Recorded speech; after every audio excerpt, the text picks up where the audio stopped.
It was around 1996 to 97. I was 14 to 15 living in a small town in Minnesota. Me and my group of friends had been smoking weed for a few years at this point. One day, a close friend says he knows where there is a field of weed growing on a farm near where we lived.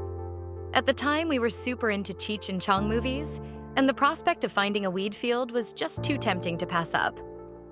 We weren't planning on stealing it all. We really wanted to see a field of weed and grab a few buds on the trip. We wait until the weekend and head out to the farm. It's me and two other guys. My friend who told me about it and my girlfriend's little brother. He was a year younger than us. My friend's name started with a D, and my girlfriend's younger brother's name started with a B. We passed the long driveway of the farm and parked the car on the road. We began walking towards the cornfields and barn. I'll do my best to describe the lay of the land as it's helpful to the story. The house sat maybe 30 to 40 feet back from the main road. The driveway was on the right of the house and continued all the way back to a barn that was maybe a half a mile off the main road. Between the house and the barn is a cornfield. As we get closer to the barn and just past the corn, we find a patch of cut, chopped up weed plants on the ground. But it's not buds.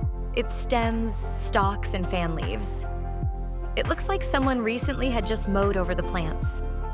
So we start to think maybe they're drying the plants in the barn. This is a two-story barn that looks out over the cornfield. We enter the barn and there's nothing but a tractor and old farm equipment on the first level. We were all being quiet and searching on our own. So I go up the stairs to the second level. As I'm searching the second level of the barn, I look out the front of the barn